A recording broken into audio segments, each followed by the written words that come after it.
Meal prep is kind of a gift to yourself. Like, it's a gift to the future you. I mean, have you ever picked out your clothes for the next day and set them out so you don't have to do it the next morning? And it's super nice because when you're going through your morning routine and you're kind of going through that flow, you don't have to pause and do that mental debate of oh God, what am I going to wear today? It's like that, but so much better because you're actually getting to eat and enjoy the food. I just feel like it is kind of an act of self-love, as cheesy as that sounds. And it needs to be worked into the rotation for every single person. Meal prep starts from a young age. I know for me, it's a flashback of my father when we were young, making lunches for us the next day and for himself and my mother.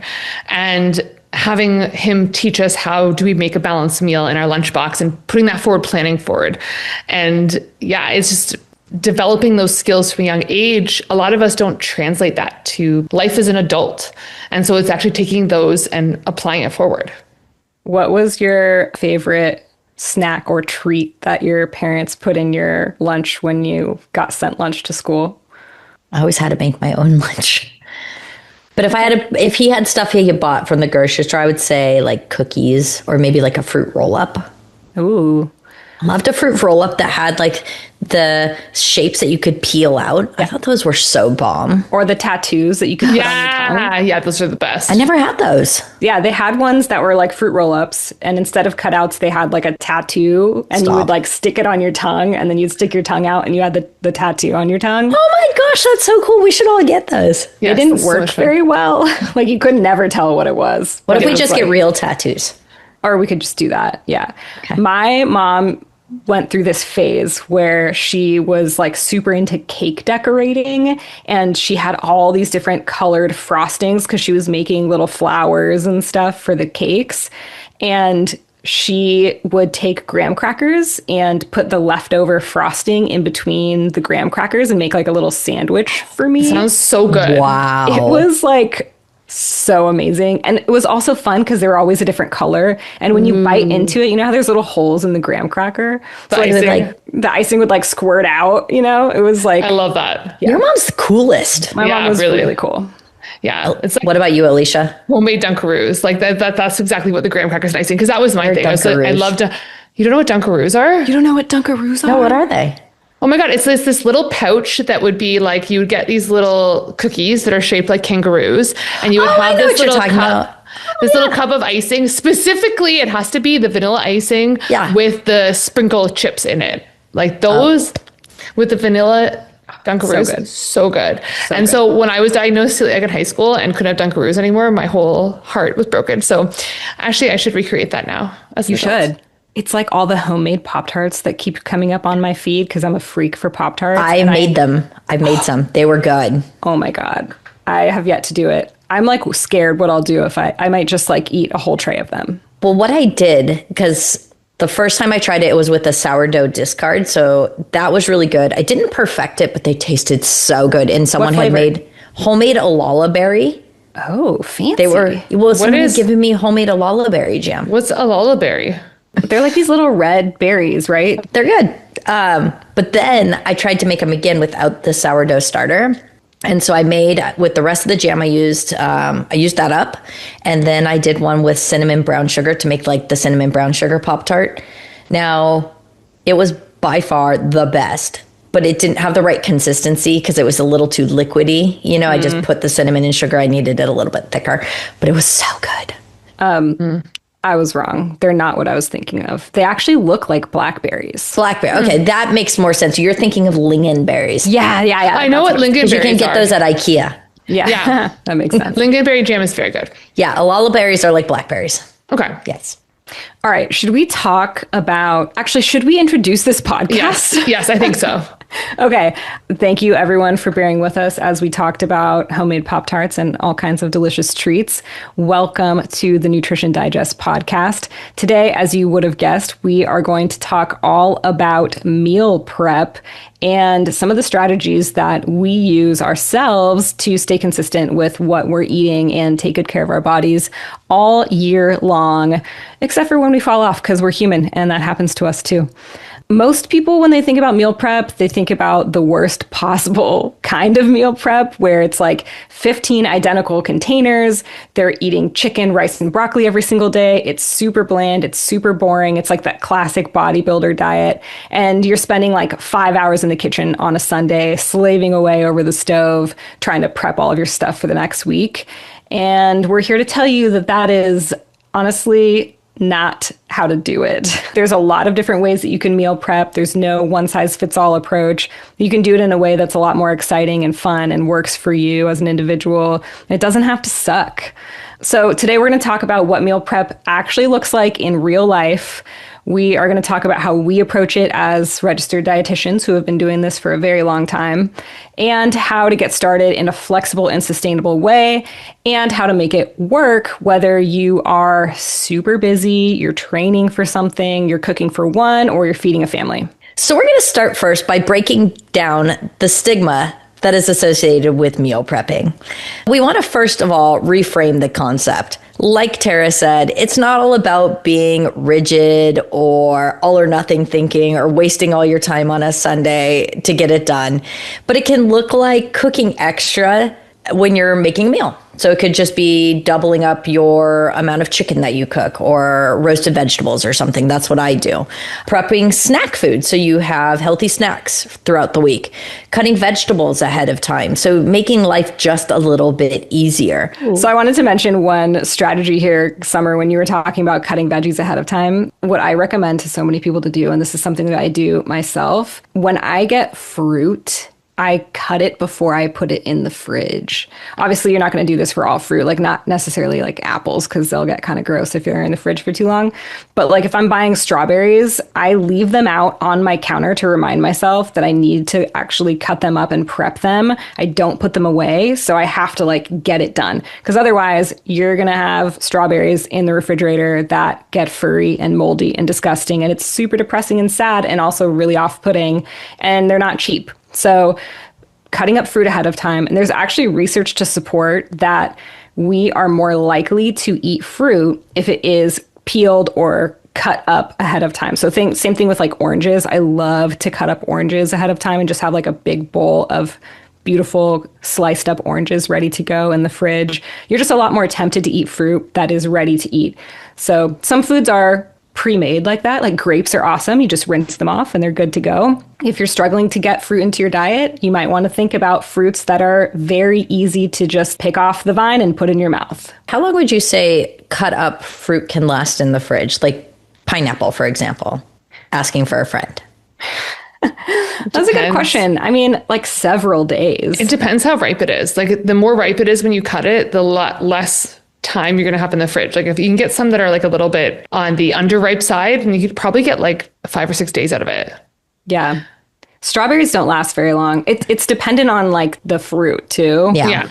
But yeah, like strawberries, you gotta eat those. Grapes don't last super long. I find cantaloupe and honeydew last quite a while in the fridge. Chopped up, they have a good staying power. Actually, that is one strategy that is a great way to think about your meal prep. So one of the things that I like to do when I'm planning meals for the clients that I work with or for myself is I like to make sure that I use the more perishable items first, and I save the less perishable items for the end part of the week. So I'm cooking like my fish on Monday and Tuesday, and my other protein items later on in the week, or using up my strawberries and my, let's say, asparagus, because those go bad a little bit quicker earlier on in the week. But like things like carrots and potatoes are going to last. So I'll use those later in the week. So thinking about it in that way can be helpful in terms of minimizing food waste. I do the exact same thing. I always prioritize my fish first and maybe chicken. And then I'll put some things that I know aren't going to go bad or taste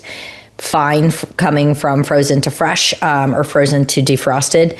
I'll keep those a little bit longer in the freezer, but try and prioritize the more perishable. Yes. What's the right phrase for that? Like the foods that will go bad faster. I was going to say, I also do this for meat. So like I shop at Costco a lot, and sometimes we'll get like some organic chicken breast or like whatever it may be. And I will actually have a rule that I won't put it into because a lot of people, it's like you get it home, it's so much chicken, you just throw the whole thing into the freezer, and then you have this giant glob of 20 chicken breast and you can't use it unless you have to thaw the whole thing. So I have a rule that it's like, if I have like meat in bulk or protein in bulk, even tofu in bulk, what I have to do is I have to leave it on the counter, chop it up, and before I put it in the fridge or the freezer, just so that I can actually use it in practical portions later on.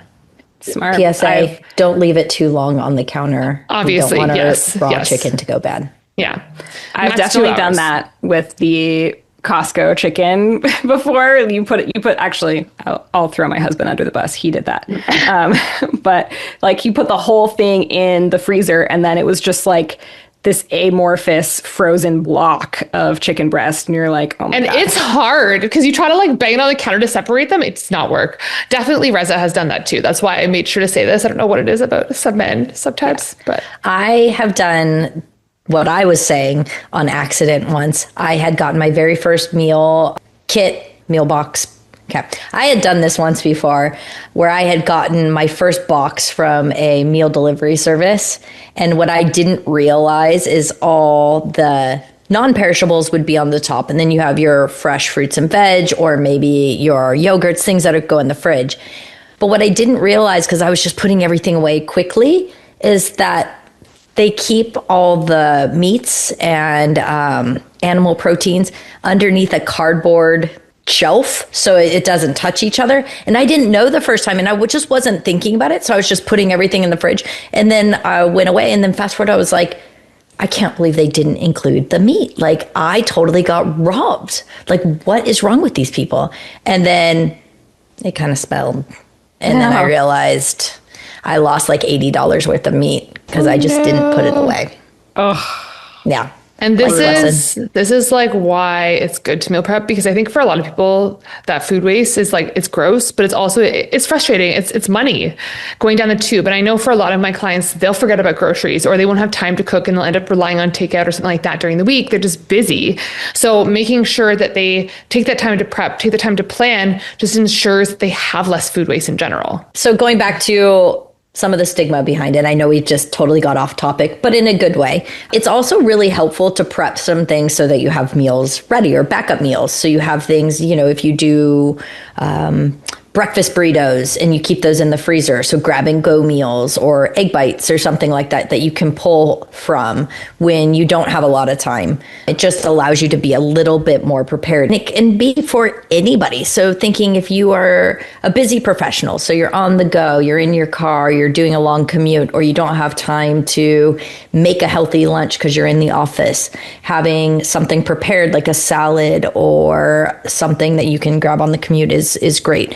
Athletes or people with high energy needs, also amazing to have food that you can go to and grab either before a workout, after a workout, on your workout. If you're trying to change your body composition, so maybe it's decrease your body fat percentage or it's increase muscle mass, also really, really helpful.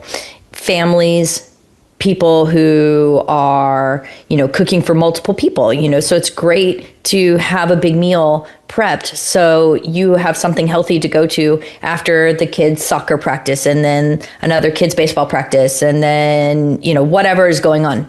It's just really, really helpful to have something ready. Planning is associated with a lot of benefits in research. When we think about what does it actually mean in the bigger picture, we see time and time again in studies that it is associated with better diet quality, more food variety. You're actually able to be intentional about rotating through different food items versus having the same meals day after day. We also see lower likelihood of overweight and obesity, and you feel more organized. Like mentally, I feel like that just like frees up so much space for other things in your life that I think a lot of us don't give credit for. Meal prep is a tool. It's not really like a lifestyle requirement. It is something that is just going to make your life so much better and easier overall.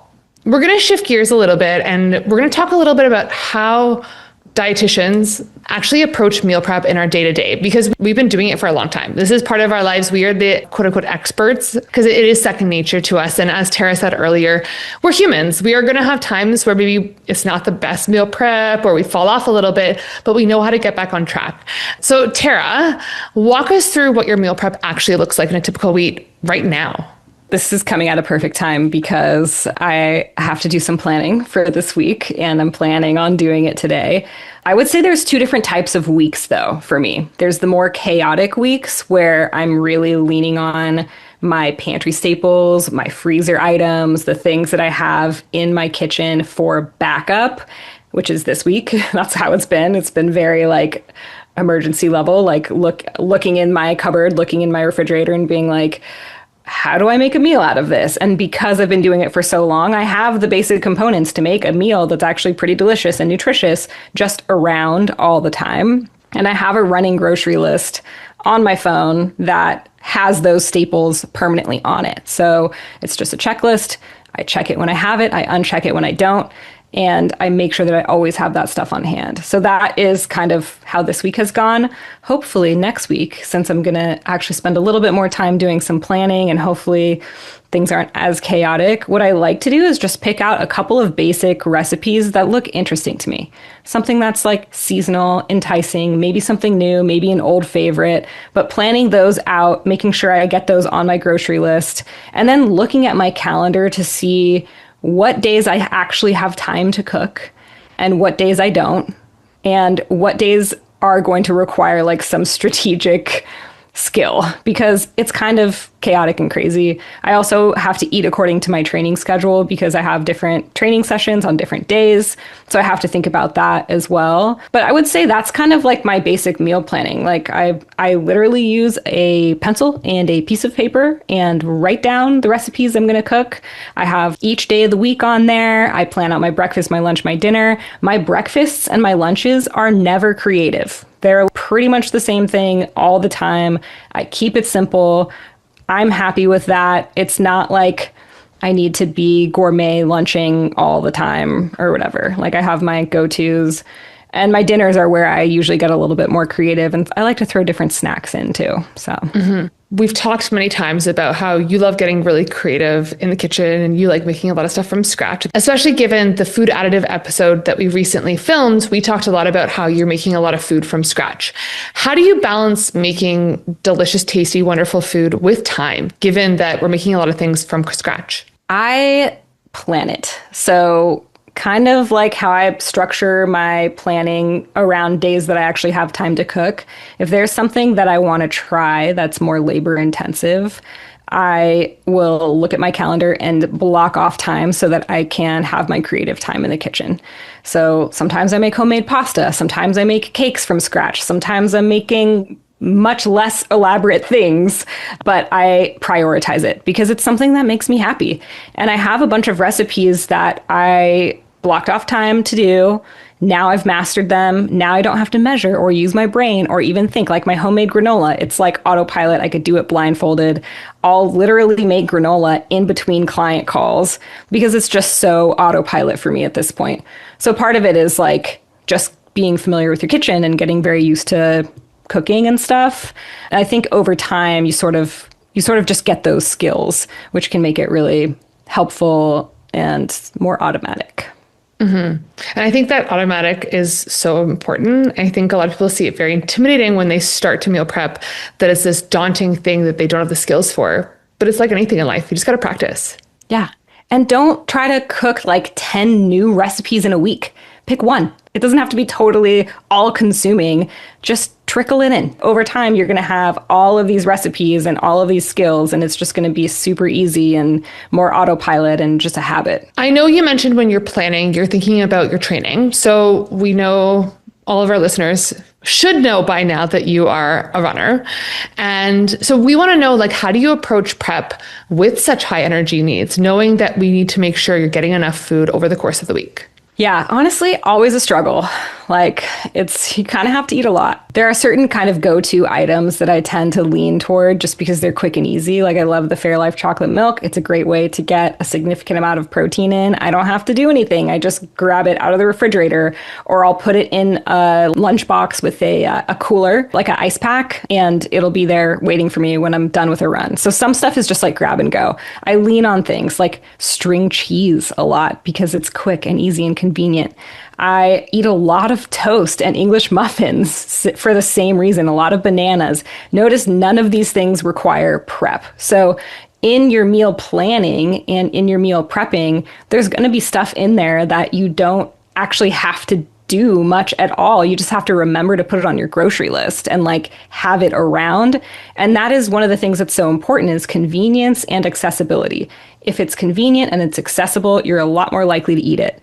If it's not convenient, it's not accessible, it's not just in your refrigerator. If the strawberries aren't cut ahead of time, you're probably going to go on your meal delivery app and just order something that isn't great for you. So making sure that things are around. I also lean on things that I know are going to be high in energy. So I do a lot of granola. I do a lot of like those energy balls that are pretty much just dates and nuts and a few other things, and super easy to put together. I would say convenience is the real strategy when it comes to making sure that you're hitting your energy needs when you are running as much as I do. Yeah, which is huge. Like, I totally get that as an athlete myself, that those convenience items just make your life so much easier. Knowing that you're cooking a lot of things, and I know we've talked a lot about like how you're saving time, how do you avoid burnout in the kitchen? And how do you avoid like spending your entire weekend cooking? I don't completely avoid it. I do get burned out. There are totally periods where I am so uninterested in cooking and kind of uninterested in food. Like none of it even sounds good. I'm just over it. I don't want to cook. I'm just like, ugh. And that's where leaning on the pantry staples and having those kind of easy go-to brainless items really saves me. Because if I didn't have those, I'd be ordering pizza, which I do that sometimes. Like I for sure will be like, screw it, I'm ordering a pizza. But for the most part, if I have something that I can kind of throw together that's easy and mindless, that is going to sort of save me for a week or so when I'm unmotivated. And then the motivation always comes back. The inspiration always comes back. You just have to kind of strategize around it and sometimes get creative. But for the most part, you're just like, okay, I got to eat. I want to do it the best way I possibly can. I'm not super inspired right now, so I'm just going to lean on the classics. And that helps me a lot. And I've helped a lot of clients navigate through that too, especially as you're learning to fuel your body in a way that is going to serve you. And it's a little bit more healthy than maybe you're used to fueling your body. We start to get into these rhythms and these patterns, and then all of a sudden we hate what we're eating.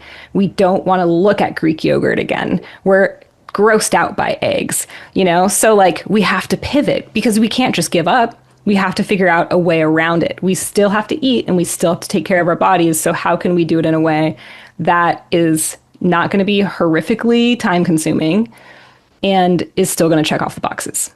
I'm definitely in one of those ruts right now where nothing really sounds good to cook. And I'm really relying on having, my meal delivery service. I'm still cooking and it gives me some choice, but I am not feeling inspired to do a whole lot. And so that's really helpful. Alicia, why don't you tell us a little bit about what meal prep is looking like for you? You have a lot of both work from home and in-person work days. How does that impact your meal prep? Honestly, it starts the same, regardless of whether I'm going into the gym or whether I'm working from home. You always have to plan first. The biggest difference is I may not be prepping the same. It's going to look a little bit different in terms of how I'm prepping and what I'm prepping.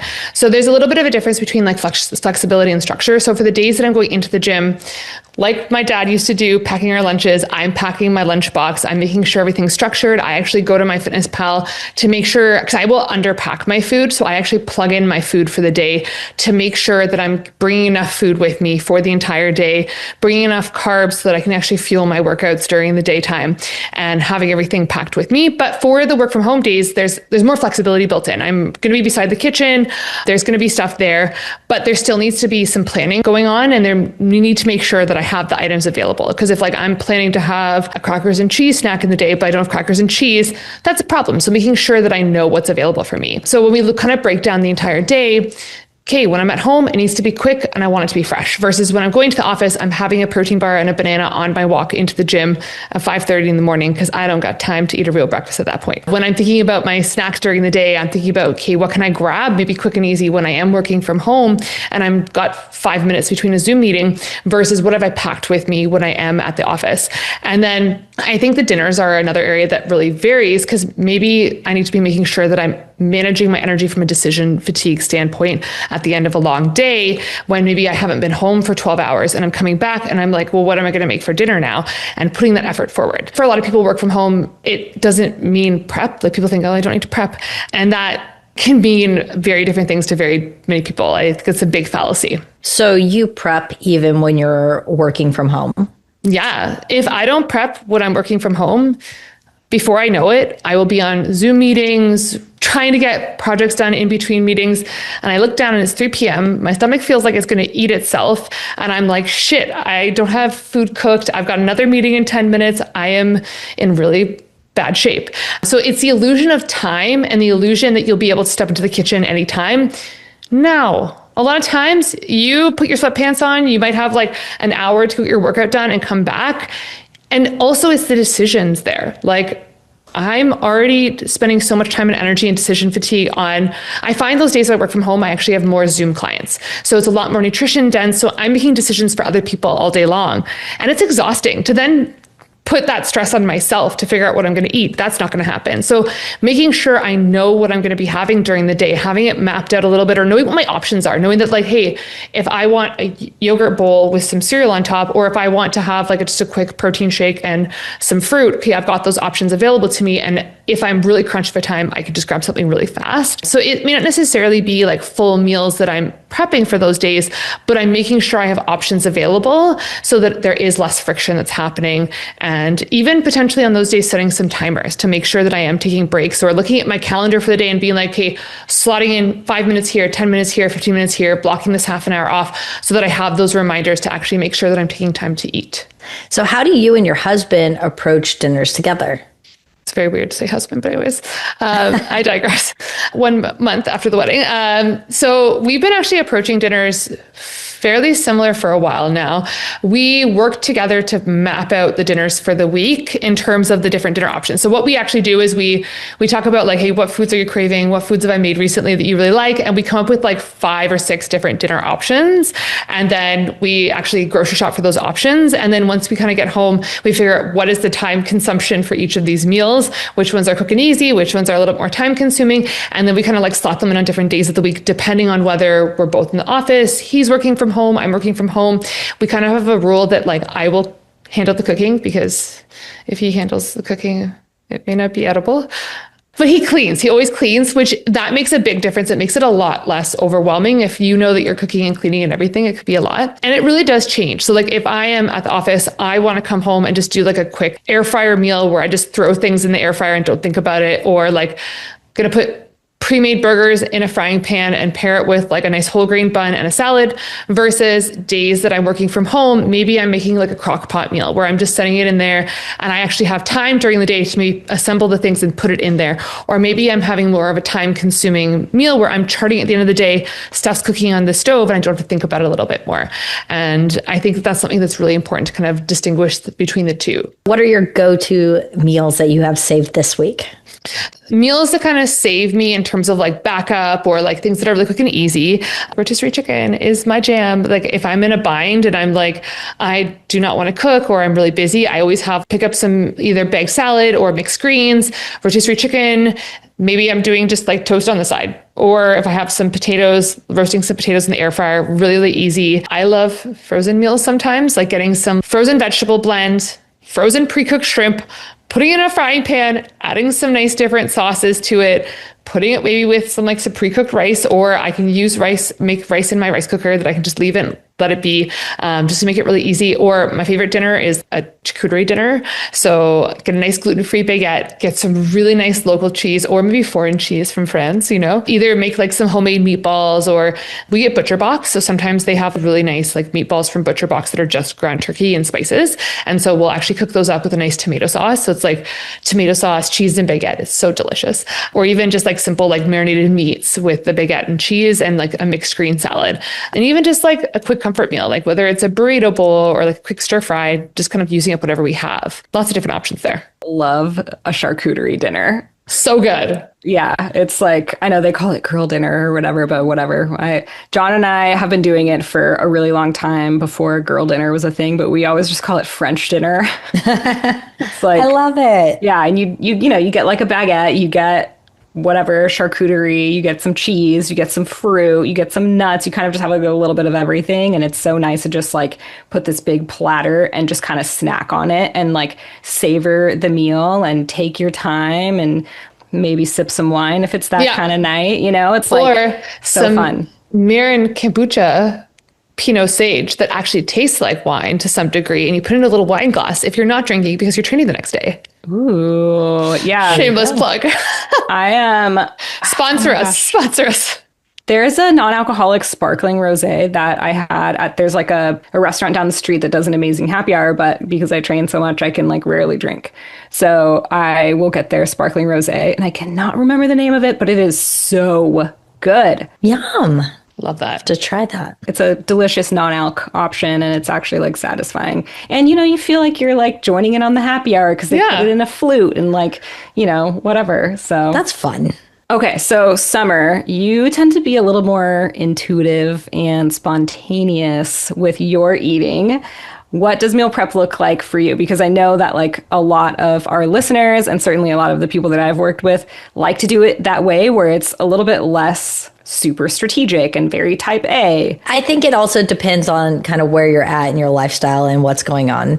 Like right now, I am just cooking for one. So there is that. And in one way, it's really good because I get to choose everything I want to eat. I don't have to take anybody else into consideration. But the other good thing about it is that I can just make a normal meal for 2 or 4 and have leftovers. So that's kind of really what I've been doing mostly is relying on just making a little bit extra. So I know if I make my lunch for one day, I'm going to have it the next day. I don't even have to think about it. Or same with dinner. Or if I make a dinner, that could be lunch the next day. And also for convenience for me, just in the last few weeks, I re-signed up with doing a meal kit service. It delivers usually it's about 4 meals during the week. So it'll be lunches and dinner. And I only do a few meals at a time. So that way it still allows me the flexibility of going out with friends or if something last minute comes up, I don't waste any food, but yet I still know that I have the majority of meals that are going to be healthy. I'm able to really hone in and set the parameters of my order based on what my needs are for calories. I always do high protein. I always do a lower sodium. And I make sure every single week to go through each of the recipes or meals that's being delivered and make sure that the sodium is on point, make sure it has a decent amount of protein, make sure the carbs aren't through the roof. So it works for me.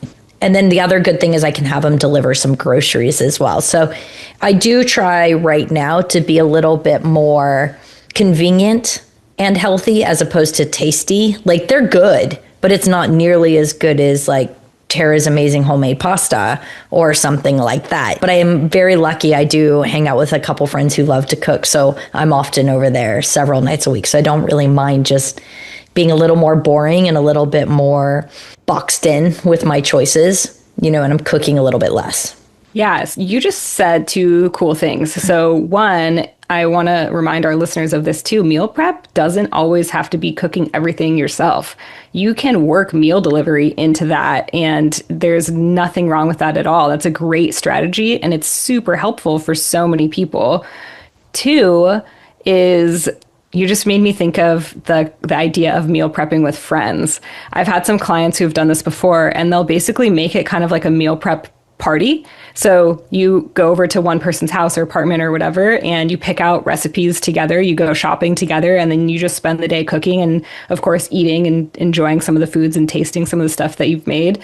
But that can be really nice, especially for people who are just cooking for one, because now you're being social, you make it actually kind of fun instead of like a lonely, torturous thing that you're doing on a Sunday, and just like a different way of meal prepping than I think most of us envision.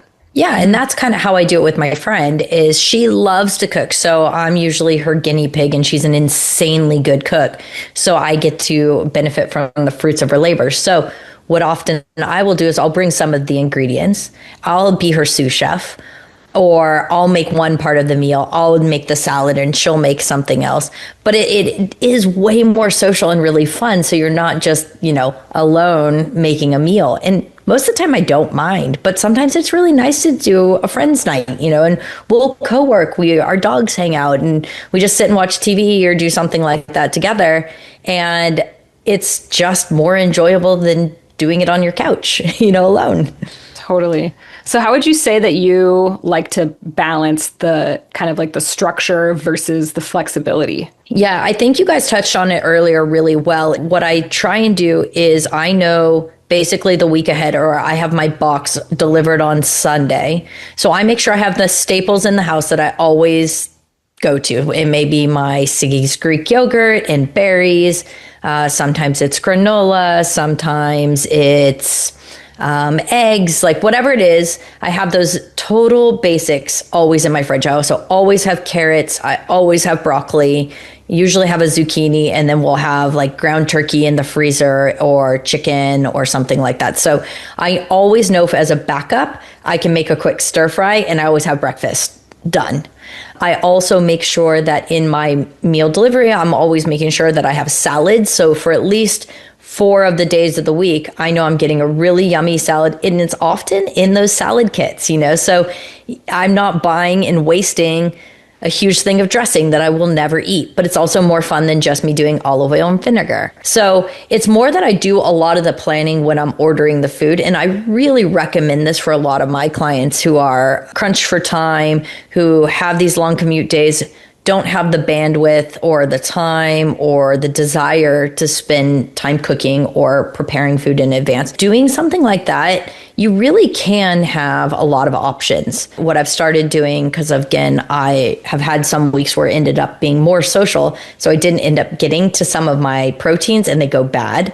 So I've been putting 2 meals straight in the fridge, two sources of protein straight in the freezer, and making sure to pull it out the night before, because obviously I'm in a know. Mm-hmm. And the best thing that I can do, whether I'm doing a meal delivery service or not, and it's what you guys have also said, is planning the night before. I know what I'm going to eat for breakfast, lunch, and dinner almost every single day. And it's when I don't is when I get in trouble. And then I make sure I always have snacks on hand. So even when I'm sitting at home at night and I just have the craving to eat more food, I have healthy snacks that I can go to. Mm-hmm.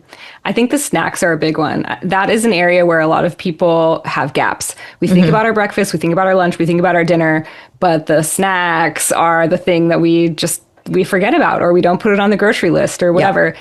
And I think also when we're trying to make sure that we're eating a ton of nutrient dense foods and take good care of ourselves and all of that, sometimes, and I'm totally like guilty of this and I have to call myself out on it sometimes. Like I did this earlier this week. I was like, okay, I want to make sure that I'm having some healthier snacks. So I'm going to do baby carrots and cherry tomatoes and hummus. And then I was like, what? Who am I kidding? Every time I buy that and say I'm going to eat it as a snack, I don't eat it. Like, no. I don't gravitate toward that. Why am I going to buy that? And then it's just going to sit in my refrigerator. I might eat it once and then be like, yeah, I don't really like this.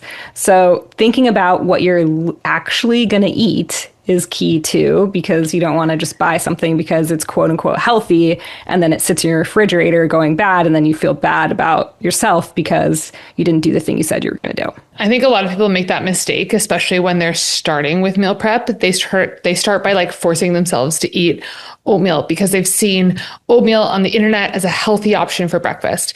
And if you're not going to eat oatmeal, actually, I have got a client coming in tomorrow for initial assessment, and she said in her intake form that I don't like eating yogurt as a snack or eating yogurt as like a meal, like a key component, but I like yogurt incorporated into things. And I'm just thinking ahead of being like, she's going to come in and expect that I'm going to give her yogurt as a snack. And that's not my goal. And I think that's where a lot of people kind of go wrong, is they're putting a lot of pressures on themselves, or they're making themselves overwhelmed early when they're trying to meal prep. One of the biggest for me is I see people, just like you're saying, they're expecting me to suggest it, and they'll like set it off as this caveat in the initial intake or when we're to start talking about food. They're like, I don't like overnight oats. I don't like them. I know you're going to tell me I have to eat overnight oats. I don't like them. And I'm like, it's cool. I don't like them a lot of the times too, unless they're really good. Or I don't want to put chia in everything. I'm like, girl, I don't want to put chia in everything either. Like, I hear you. The one other thing that I do, and it's the same reason why I'm doing a meal delivery service right now, is convenience, maybe over cost, and time saving over packaging and cost, it's there's a lot more things in bags. And I hate that. I hate that part of the waste. But same thing with my snacks is I will sometimes get, this made me think of it when you were talking about it, Tara, is I will get the individual servings of hummus with some pita chips. And yeah, it's one serving. Would it be more cost effective and less waste if I just bought a thing of hummus and portioned out my own? Possibly. But also, what if I only wanted hummus once and then the whole rest of the hummus goes to waste and the container and everything else and all the chips and everything else because I only feel like it one time. So getting sometimes those single servings or smaller serving sizes just for the convenience is the smarter way to do it. So for a lot of people that are listening, they might feel overwhelmed to meal prep. And so this is where to start. I think a lot of people are like, oh my gosh, I have to make everything from scratch. I have to buy everything and pre-portion it myself. No, let's start small. You don't have to prep everything. You don't have to make everything from scratch. Start with maybe just prepping your breakfast if you know you're rushed in the morning. Start by making your lunches. If you know that that's a point that if you don't have it with you, you're going to spend $30 on a salad that is not going to keep you satiated and it's going to leave you craving chocolate in the middle of the afternoon, or just making your budget feel really sad, your wallet feeling very empty for purchasing it. Or even just starting by planning your dinners a little bit more. Simple structure for most of our meals, thinking about, okay, what is that protein there? What is the healthy carb there? What is going to be that veggie there? What are the healthy fats there? And mix and match different components. When I first started meal prepping, I would just make a big pot of rice. I would make up some sweet potatoes. I would have a few different kinds of proteins and vegetables. And when I got to the meal, I was a student at the time. I would kind of just throw different combinations of rice, the protein, the veggie, and then whatever sauce on top of it. You don't have to kind of jump all in. And maybe meal prepping starts with you just making larger portions of your dinners and having it left over for the next day. Be okay with that trial and error. Play around with something, see if it works, see if it doesn't. And just like what Tara said earlier, it will change over time. And you'll have weeks that are more chaotic and you can implement something different using more convenience items, outsourcing to a complete meal delivery company for a week because you're coming back from a trip and you don't have a chance to grocery shop. For our beginners that are getting into this, start by picking a day to grocery shop and meal prep. Put aside that time. Don't anticipate that you're just going to be able to magically have that time on Sundays to both grocery shop and meal prep right away. You want to think about how much of my day do I want to be setting aside? What are my goals that I'm trying to achieve? And think about the style of meal prep that you're going to experiment with first. Are you going to be making full meals? Are you doing ingredients only? Are you thinking about batch prepping, big stew or soup or casserole and freezing individual portions? And maybe doing a combination after you've tried some different things. One thing you touched on, Alicia, that I think is really, really smart is how do we make it work for us, right? How is it sustainable? So we don't just go all in and realize I don't have 6 hours on a Sunday because Sunday's my day off and I don't want to spend all day in the kitchen. How do you make it actually work for you? Thinking about our time and energy that we have in real life to spend on it. We see online that people will commit to all afternoon. Their life is very beautiful as they're cooking meals and they're so happy to be spending time in the kitchen making tons of food. That's not the reality for a lot of people. You don't need 5 hours. You can even spend an hour to an hour and a half to cover most of your week. And again, it can be as simple as just cooking extra, prepping 2 trays of vegetables instead of 1. So incorporating it into what you're already doing. Also think about cost. It can really save a lot of money if you're doing it well. If you're just buying a ton of vegetables at Costco or something like that, prepping them in advance, roasting them, prepping them, dishing them out, saving them, like you said, fresh veggies, make sure they're cut and ready to go. Putting the things you want to use in the front or closest to you in the fridge so you know that's what you're going to grab. Having an idea, even if you're not prepping it in advance, but having that idea of what you're going to make throughout the week so you're organized is going to save a lot of money. But it can increase your cost if you're overbuying things and wasting these ingredients. How many times have you bought a ton of stuff thinking you're going to meal prep or thinking you're going to make something, you forget about it, you'd realize you don't actually want to eat it, and then it goes bad and it goes in the bin. Think of trying to use the same ingredients across multiple meals. So it could be something like using the same protein for a couple different things, like what Alicia was saying, or like I always have carrots and broccoli in my fridge, so I can use those ingredients for lots of different cooking. They can pad out almost any meal. Think of shopping the pantry items first. Like what have you run out of? Having the list like Tara was saying. So you're always stocked up on the things that are not going to be perishable, making sure you have those on hand, and then by seasonal and frozen second. Another thing you can think about is flavor fatigue. We don't want to get bored of what we're cooking. That's really the biggest reason why people quit, is not only is it the time, but also you're just over it. I don't want to eat, and I won't eat the same meal 5 days in a row. It's not happening. Maybe twice, maybe 3 times, but there is no way that I'm having it every single meal, unless it's a really awesome soup, because I love soup. But for the most part, I'm not just going to have chicken, broccoli, and rice every single day. It's so flippin' boring to me. So we got to change it up. Some things you can do for that are prep part of it. Like we were saying, prep the components, prep the veg, prep the mix or the chicken, and mix in different sauces, different flavor packets, or different types of seasoning. Make one day a stir fry, maybe an Asian flair or a Mexican flair. You can add a little taco seasoning. You can add some coconut milk, make a stir fry that is a Thai stir fry. Use the same base, different types of meals. And then finally, talking about food safety and storage. Most meals will last 3 to 4 days in the fridge. You don't want to necessarily eat something that you made 2 weeks ago or a week and a half ago for chopped up pineapple, maybe that needs to get tossed. Also, you can freeze food. So you have grab and go meals, just defrost it so you can make it again later on. Making sure to label meals that you are freezing so you know when you've cooked it. So when there's a use by date. And as I mentioned, keeping those perishable items in the front of your fridge. Okay, so I'm loving all of these ideas, and honestly, it's kind of inspiring for me because I have to meal prep pretty soon, and I'm like, ooh, what am I going to make this week? We actually have a pantry staples guide for you that has basically a list of all of the pantry staples that you want to make sure you have on hand. So for those nights when you're like, oh my gosh, I have nothing to cook. Yes, you do. You have the staples on hand. They're ready to go. You can put together a delicious meal with no need to go to the grocery store, no need to get on DoorDash and order something that is overly priced and not ideal for your goals. So if you follow us on Instagram, you will be able to access that through our post about this episode. Or if you join our email list, which you can do through Instagram, we will be sending that guide out this coming week. Or you can always just send us a DM and ask for the guide and we will send it to you. So that is available for all of you. Honestly, it is a super helpful tool for just making your grocery list. That is the reason, or the one thing I was going to say that it can be really helpful is just taking that to the grocery store with you, or copy and paste it, and you have a ready-made grocery list for yourselves every week. Yeah, and like made by dietitians, so you know it's good, right? So to bring it all together, meal prep is not about having every single meal planned. It's really about just making your life easier and supporting your goals in a way that actually fits your reality. Thank you so much for joining us today, and we will see you next time.